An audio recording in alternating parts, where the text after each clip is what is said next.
नमस्कार। Real talk with real estate में आपका स्वागत है। और आज हमारे साथ रियल एस्टेट के जाने माने शख्स हैं जिनसे आज हम टॉक करने वाले हैं। Real talk with real estate में आपका स्वागत है। Thank you so much sir, thanks a lot. आप कुछ अपने बारे में बताइए, अपने बैकग्राउंड के बारे में बताइए कुछ। जहाँ तक मेरी बात है, आई एम श्योर कि आप मुझे बहुत पहले से जानते हैं। इस इंडस्ट्री के अंदर पिछले काफ़ी सालों से मैं काम कर रहा हूँ और यहाँ पर इस इंडस्ट्री में आना ये कोई चॉइस नहीं थी। ये चॉइस बाद में बनी, ये एक इत्तेफाक था, या बोले एक संजोग था। और संजोग आप जैसे दोस्त मुझे मिले जिनसे मैं इंस्पायर होकर इस इंडस्ट्री में मैंने चांस लिया कि हाँ मुझे आना चाहिए।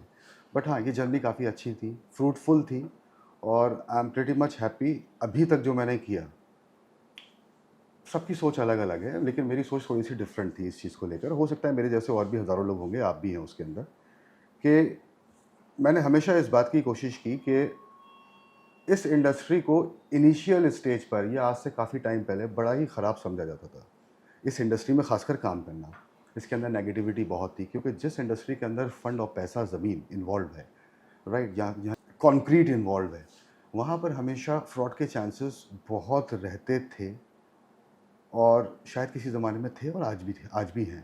बट क्योंकि रेवोल्यूशन और टाइम के साथ साथ इसमें काफ़ी ज़्यादा चेंजेस आए, ठीक है, इसके अंदर ट्रस्ट फैक्टर बढ़ा और शायद फिर मुझे लगा कि हाँ, अगर मैं इस इंडस्ट्री के अंदर काम करूँगा और इन्हीं रेवोल्यूशंस को, इन्हीं टेक्नोलॉजी के अकॉर्डिंग, यानी कि आज की डिमांड के अकॉर्डिंग काम करूँगा, तो शायद ये कुछ गलत नहीं है।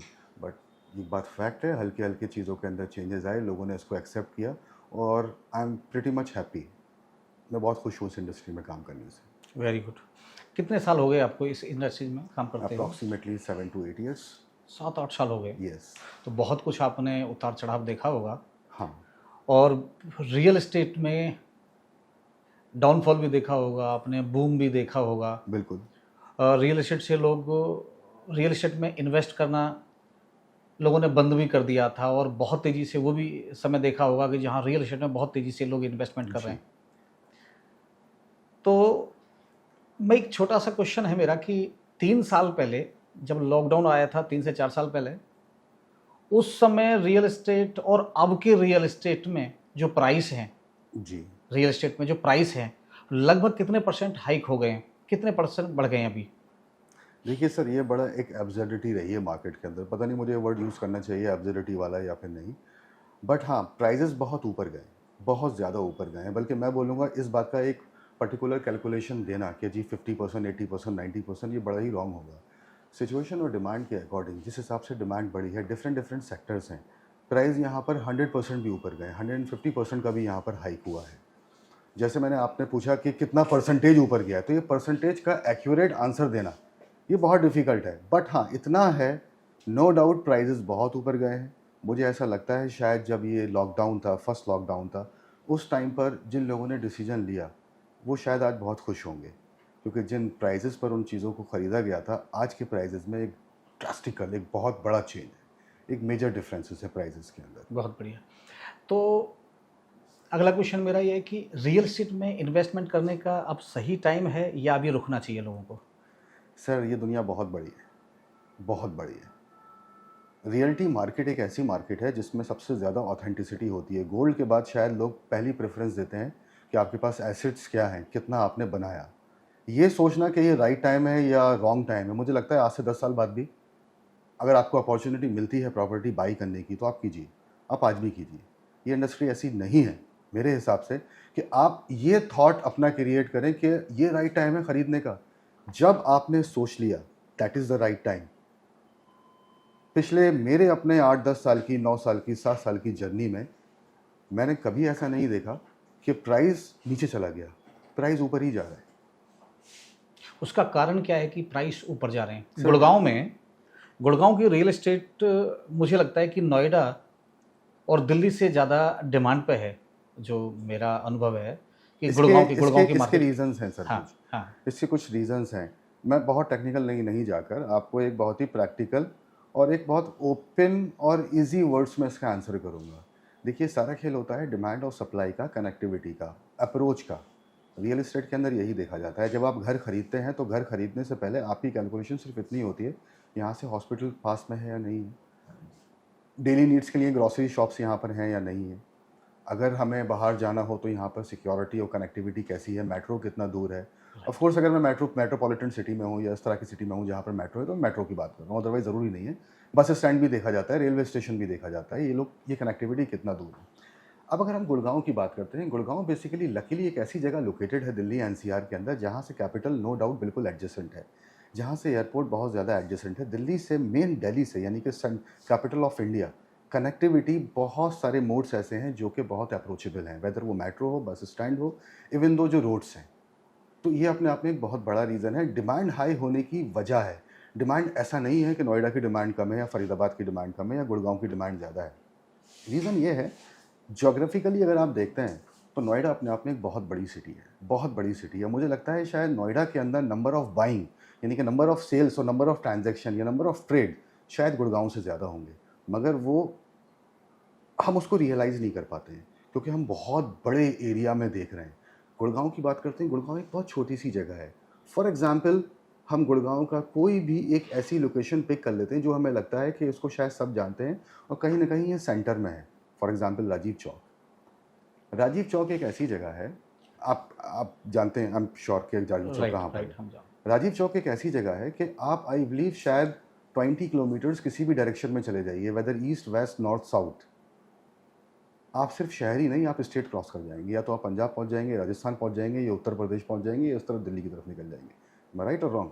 यानी कि इतने छोटे से एरिया 15 किलोमीटर्स आपको स्टेट क्रॉस करवा देता है। दैट मीन्स जगह कम है, लोग चाहते हैं यहाँ पर आना बिकॉज ऑफ यहाँ की अप्रोच, यहाँ की कनेक्टिविटी के थ्रू। मेरा अगला क्वेश्चन है कि एक क्लाइंट गुड़गांव में इन्वेस्टमेंट करना चाहते हैं जी, तो क्लाइंट गुड़गांव में इन्वेस्टमेंट तो करना चाहता है, पर वो रेजिडेंशियल में इन्वेस्टमेंट करें, कॉमर्शियल में करें कि प्लॉट खरीदें, किस में करना चाहिए इन्वेस्टमेंट एक क्लाइंट के लिए जो फ़ायदेमंद हो, सेफ हो, सिक्योर हो?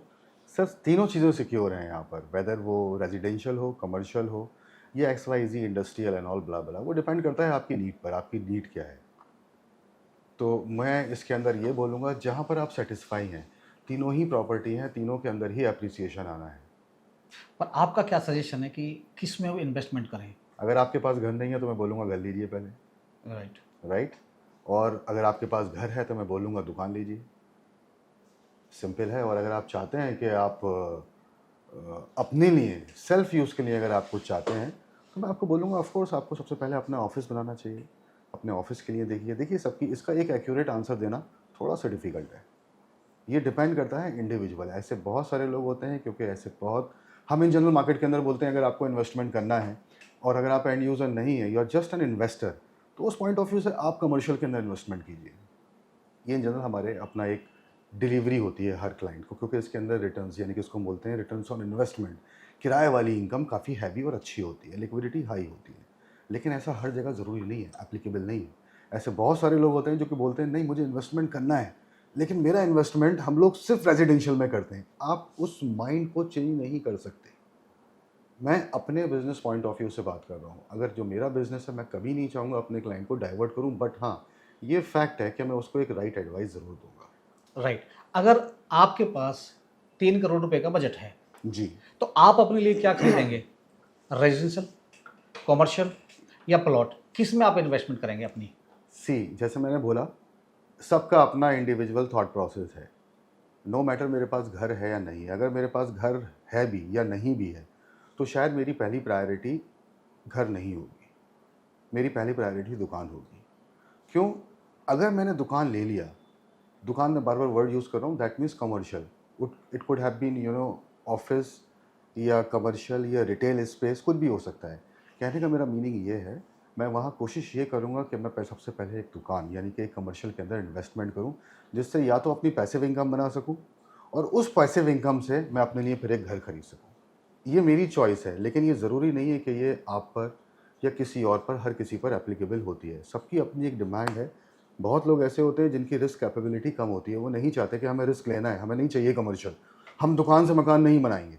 वो ऐसा चाहते हैं, वो बोलते हैं नहीं भैया पहले हमारे पास मकान बन जाए, that is good for us, बाद में हम सोचेंगे। एज आई सेड, सबका इंडिविजुअल थॉट है, सबकी रिक्वायरमेंट अलग है, हर इंसान की कैपेबिलिटी रिस्क लेने की एक सी नहीं होती। But end of the day मैं ये चाहूँगा कि अगर आपके पास स्पेयर अमाउंट है तो प्लीज़ आप कमर्शियल के अंदर, रेजिडेंशियल के अंदर, कहीं पर भी जहाँ आपको लगता है आप प्रॉपर्टी के अंदर इन्वेस्टमेंट कीजिए, rather than blocking your money. पैसे को बैंक बैंक में रखने अकाउंट से में अच्छा है। रखना वो बैंक कोई फिजिबिलिटी नहीं बैंक है। में रखने से अच्छा है कि आप प्रॉपर्टी में डालिए। एग्जैक्टली सर, आज का ज़माना बहुत ज़्यादा चेंज हो गया है, टाइम इतना चेंज हो गया है। आज से 10 साल पहले जब कमर्शियल प्रॉपर्टी को बेचा जाता था तो लोग ये बोलते थे कि मेरी दुकान कहाँ है, मेरी चाबी कहाँ है, मुझे दीजिए।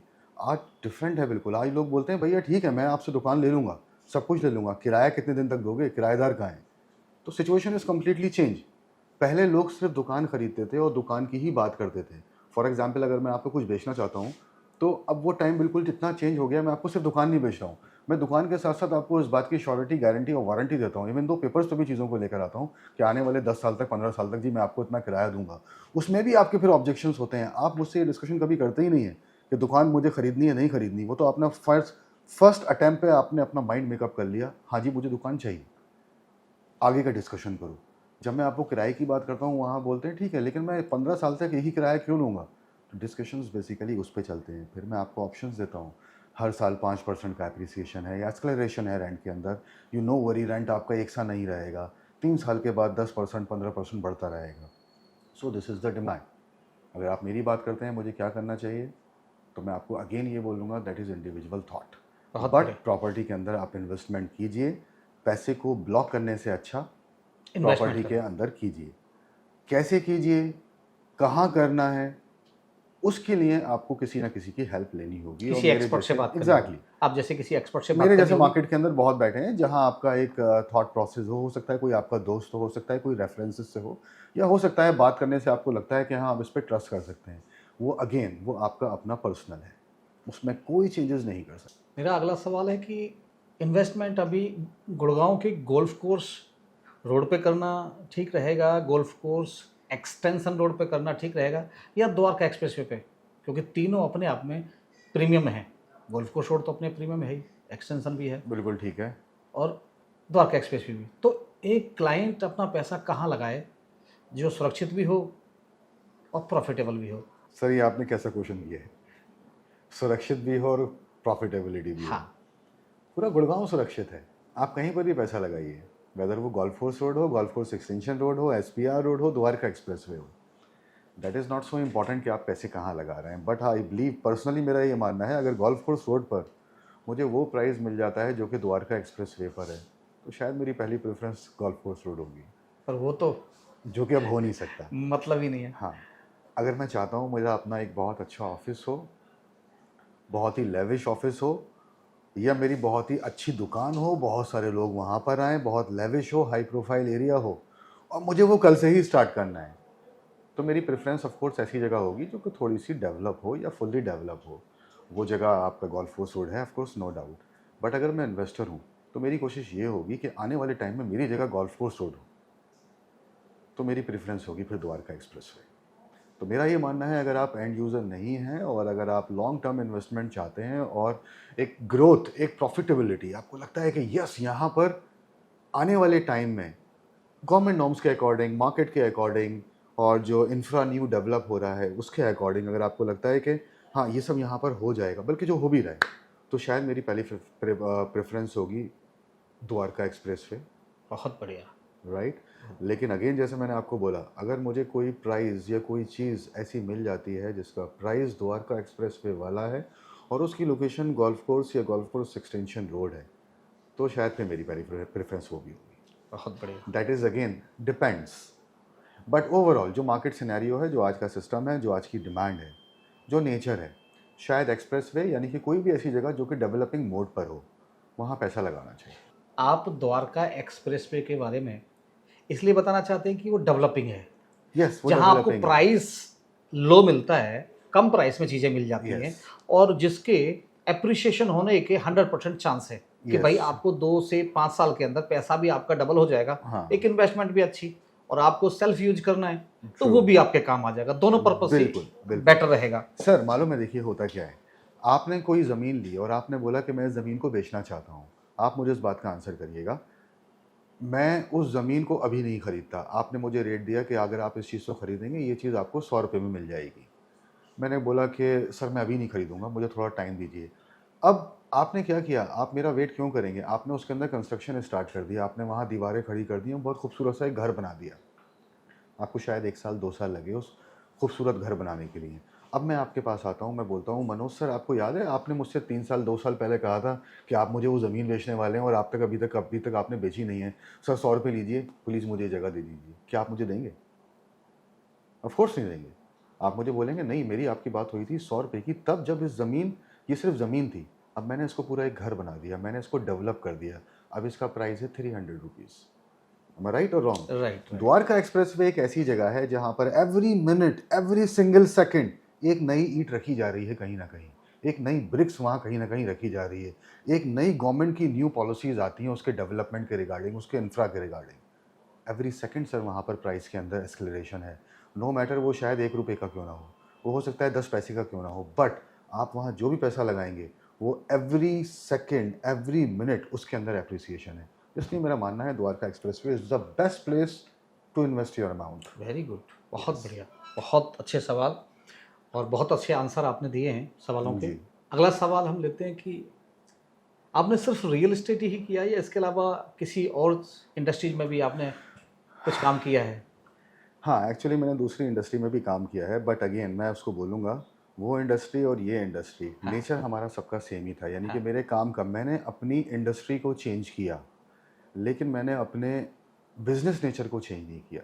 बिजनेस नेचर से मींस मेरा ये था कि मैं शुरू से फर्स्ट डे से आज तक सेल्स मैनेजमेंट और मार्केटिंग, मैं हमेशा एक तरह से इन्हीं सब चीज़ों में रहा हूँ। मैं क्लाइंट सर्विसिंग में ज़्यादा रहा हूँ क्योंकि मेरा ऐसा बिलीफ है, मेरा बिलीफ ये है कि किसी को एक बार चीज़ बेच देना, उसको मैं पर्सनली सेल्स काउंट नहीं करता हूँ। वो मार्केटिंग के थ्रू हो सकती है, बहुत ज़्यादा मार्केटिंग पंप करने के बाद भी मुझे मिल सकती है। हो सकता है मैं बहुत ही लकी था, कोई आदमी बहुत परेशान था, वो ढूंढ रहा था, लकीली मैं उसके सामने आ गया, उसने मुझे बिज़नेस दे दिया। उसको मैं बेसिकली नहीं मानता कि हाँ मैंने वो बंदा या फिर वो इंसान मेरा क्लाइंट है। मैं उसको क्लाइंट जब तक नहीं मानूंगा जब तक मैं उससे सेकंड बिजनेस जनरेट नहीं करता हूँ या मैं उसको कुछ प्रॉफिट नहीं देता हूँ या मेरे पहले इन्वेस्टमेंट के साथ मैं उसको उस पर रिटर्न नहीं देता हूँ और उसको फिर मैं रिटेन करता हूँ, यानी कि जिस दिन मैंने उसको रिटेन किया दैट डे ही और she would become my client. क्यों? That is all about servicing industry. मुझे एक बार उसको बिज़नेस उससे लेने के बाद मैं उसको नहीं भूलना चाहता, मैं उसके साथ हमेशा पर्सनली इमोशनली एक इकोनॉमिकल पॉइंट ऑफ व्यू से, मार्केटिंग पॉइंट ऑफ व्यू से मैं उसके साथ कनेक्ट रहना चाहता हूँ ताकि मैं उसको एक लाइफ टाइम सर्विस दे सकूँ और लाइफ टाइम में उसको अवेल कर सकूँ और वो मुझे अवेल कर सके। Business is something like where I mean both the parties should get the benefits from both the side. ऐसा नहीं है कि सिर्फ बेनिफिट मेरा हो। अगर आपने मेरे ऊपर ट्रस्ट किया, आपने मुझे लाखों और करोड़ों रुपए आपने मुझे मेरे थ्रू आपने मेरी एडवाइस पे कहीं लगाया, तो मेरा भी राइट ये है कि मैं आपको उसके बिहाफ पर उतना प्रॉफिट भी दूँ, राइट? तो ये एक म्यूचुअल गेन है। अगर ये म्यूचुअल गेन नहीं है, ये प्रॉफिटेबिलिटी नहीं है, आई बिलीव फिर वो बिजनेस नहीं है। There is no single one way transaction is not the business. द business should be from both the side, economical activity should happen from both the end, not from the one side। ये मेरा। आप कैसे background से आते हैं और real estate करना आपके लिए इजी रहा या आपको भी प्रॉब्लम आई रियल एस्टेट करने में? बहुत टफ, बहुत टफ। इनिशियल स्टेज पर ऐसा लगा ये आसान नहीं है, राइट? ये बहुत डिफ़िकल्ट टास्क है, इसको नहीं कर सकते। ये मैं आपके साथ एक पर्सनल चीज़ शेयर कर रहा हूँ। फिर मैंने सोचा एक काम करते हैं, साबुन बेच लेते हैं। पता लगा जब मैं नया नया मैंने काम को स्टार्ट किया था, मैं तब की बात कर रहा हूँ। साबुन ही बेचना आसान नहीं था, सिर्फ एक एग्जाम्पल है। फिर सोचा आओ चलो घर नहीं बेचते, साबुन भी नहीं बेचते, ये भी बेकार है, मोटरसाइकिल बेच लेते हैं। वो भी उतना ही टफ था। बाद में ये रियलाइज़ हुआ कि टफ बेसिकली हम लोगों ने उसको बना लिया है। किसी भी इंडस्ट्री को, अगर आपको किसी इंडस्ट्री के अंदर रहना है, इनिशियल स्टेज पर आपको स्ट्रगल करना होगा अनटिल अनलेस जब तक आप उसको नहीं पहचान पाएँ। जब उसको आप पहचान लेंगे, लोग आपको पहचानना स्टार्ट कर देंगे, फिर कोई भी इंडस्ट्री मुश्किल नहीं है। अब मुझे रियलाइज़ होता है ये इंडस्ट्री बहुत मुश्किल नहीं है, बहुत आसान है। लेकिन हाँ, अगर मैं अपने आप को पिछले 10 साल पहले खड़ा करता हूँ, बहुत डिफ़िकल्ट था, बहुत डिफ़िकल्ट था। लेकिन वो डिफ़िकल्टी बेसिकली चैलेंज ऐसा नहीं था जिसकी वजह से मुझे अपना माइंड डाइवर्ट करना हो या किसी को करना चाहिए। दैट इज़ समथिंग आपको ये एक्सेप्ट करना होता है और आपको ये एक्सेप्ट करना भी पड़ेगा। इनिशियल स्टेज पर हर चीज़, हर काम मुश्किल है। अनटिल अनलेस आप उसको अगर आसान बना लें, और आसान बनाने का एक ही तरीका है, आप उसको अडॉप्ट कर लीजिए। उसमें आप अपने आप को डाइल्यूट कर दीजिए, उसके नेचर को समझिए। टाइम टेकिंग प्रोसेस है, ये फ़ौरन नहीं होता, कुछ भी क्यों ना हो। बहुत बढ़िया, बहुत अच्छा आंसर आपने दिया। श्रोताओं को बहुत कुछ मिल रहा होगा, 100% मिलेगा। कुछ डाउट क्लियर होंगे। तो हम अगला क्वेश्चन लेते हैं। जो रियल एस्टेट इंडस्ट्रीज में हैं और जो रियल एस्टेट बिजनेस चला रहे हैं, जी। तो ऐसी क्या ट्रिक देना चाहेंगे उनको कि वो अपना रियल एस्टेट बिजनेस बहुत बेहतरीन से चला पाएँ? अच्छा बिजनेस हो, अच्छी सर्विस दें, अच्छा बिजनेस हो। यस। अच्छा बिजनेस करेंगे तो अच्छे पैसे कमाएंगे। तो क्या काम एक रियल एस्टेट एजेंट को करना चाहिए कि जिससे उसका बिजनेस स्टेबल रहे और बढ़ता रहे? सर, मैंने आपके पिछले क्वेश्चन में मैंने आपको एक छोटा सा मैसेज भी दिया था। वो मेरा मैसेज ये था, रियल एस्टेट के अंदर, इस इंडस्ट्री में सिर्फ एक ही चीज़ है जो कि आपको लॉन्ग टर्म चला सकती है, आपको इकोनॉमिकली बहुत साउंड भी रख सकती है। वो है अपने क्लाइंट के साथ आपका अपना ट्रस्ट, उसको राइट टाइम प्रॉपर सर्विसेज देना, और जैसे मैंने बोला, उसको रिटेन करना। अगर मैंने एक बार कोई चीज़ आपसे ख़रीदी है, मैं दोबारा आपके पास तभी आऊँगा जब आप मेरे साथ उस रिलेशन को मेंटेन रखेंगे और जहाँ मुझे आपसे फ़ायदा नज़र आ रहा होगा। बहुत बढ़िया, simple, this is all about consideration, consideration from both the end. बहुत बढ़िया, very client good. Servicing is something very important, उसके बिना बात नहीं बन सकती है। अब वो टाइम चला गया कि आपने एक क्लाइंट के साथ बिज़नेस किया और फिर आप उसको हमेशा के लिए भूल गए। That is not business. As I said, the business is something again, जहाँ आप उसके साथ हमेशा बन के रहें। That's it. This is the only mantra of real estate or any business. बहुत बढ़िया, बहुत अच्छा आंसर मिला। अगला क्वेश्चन फिर लेते हैं। अब आप काम करते हैं, अपना बिजनेस कर रहे हैं, जी। टीम भी है आपके पास में, जी। तो कई बार आपको भी टेंशन होती होगी या आपको कोई टेंशन नहीं होती? कई बार आप भी गुस्सा हो जाता होंगे, आपको भी गुस्सा आता होगा, कभी टेंशन में आ जाते होंगे, ऐसा होता है या नहीं होता आपके साथ? नेचुरल है। तो फिर आप अपने उस गुस्से को, आप अपने उस टेंशन से कैसे रिलीफ पाते हैं? क्या करते हैं ऐसा जो उस टेंशन, उस सिचुएशन जो आपको घेर लेती है, उस सिचुएशन से बाहर कैसे निकलते हैं? फिर आप क्या करते हैं आप ऐसा? देखिए सर, बिजनेस में टेंशन्स आती हैं, प्रॉब्लम्स होती है, लेकिन उन टेंशन्स का मीनिंग ये नहीं है कि मैं उस टेंशन को अपने ऊपर इतना डोमिनेंट कर लूँ कि मैं फर्दर कोई डिस्कशन या फर्दर कोई काम ही ना कर पाऊँ जिससे मेरे बिजनेस पे इफ़ेक्ट आए। राइट? हर बिजनेस का, हर टेंशन के सॉल्यूशंस होते हैं, तो उसके बाद मैं ये कोशिश करता हूँ कि इसके सॉल्यूशंस के आंसर निकाले जाएँ, ऑफ कोर्स। तो दैट्स इट। आप कैसे निकलते हैं? ऐसा क्या करते हैं आप कि उस प्रॉब्लम से बाहर निकलते हैं? आप अपनी आप प्रॉब्लम मुझे से कैसे बताइए, बाहर फॉर निकलते हैं? एग्जांपल, कैसी प्रॉब्लम? जैसे आपको बिज़नेस करते समय कोई प्रॉब्लम आती हो, कुछ भी आती होंगी, तो आप कैसे अपने आप को बाहर निकालते हैं सर उनसे? देखिए, बिजनेस के अंदर ना सिर्फ एक ही प्रॉब्लम होती है, दूसरी कोई प्रॉब्लम नहीं होती है। वो प्रॉब्लम ये होती है कि आपका बिजनेस नहीं हो रहा है। That is the only problem. अगर आपके पास बिजनेस आ रहा है तो कोई प्रॉब्लम ही नहीं है। सिंपल है। अगर आपके पास बिजनेस आ रहा है तो कोई प्रॉब्लम नहीं है। अगर आपके पास बिजनेस नहीं आ रहा तो आपको उस पर वर्किंग करनी है। बिजनेस क्यों नहीं आ रहा, उसके पीछे बहुत सारे रीजंस हो सकते हैं। हो सकता है आपकी मार्केटिंग स्ट्रेटेजी थोड़ी ख़राब हो सकता है आपके पास जो टीम है या मैन पावर है वो बहुत अच्छी ना हो, ये भी पॉसिबल है। हो सकता है आपके अपने डिसीजंस अच्छे ना हो। तो उसको रेक्टिफाई करने के लिए कहीं ना कहीं आपको उस पर ब्रेनस्टॉर्मिंग करनी होती है, अपनी टीम के साथ बैठना होता है, डिस्कशन करना होता है कि हाँ, हमें क्या, क्यों हमें ये चैलेंजेस आ रहे हैं। उसी डिस्कशंस में इनके सॉल्यूशंस मिलते हैं। वेरी नॉमिनल, बहुत सिंपल। या तो आप इसको बहुत बड़ा कर लीजिए, इतना बड़ा कर लीजिए कि आप सब कुछ भूल जाएंगे और जो होने वाला है आप उसको भी डिस्टर्ब कर देंगे। प्रॉब्लम इज़ देयर, और there is only one problem. बहुत सारे, वो प्रॉब्लम यही है कि आपका बिजनेस नहीं हो रहा।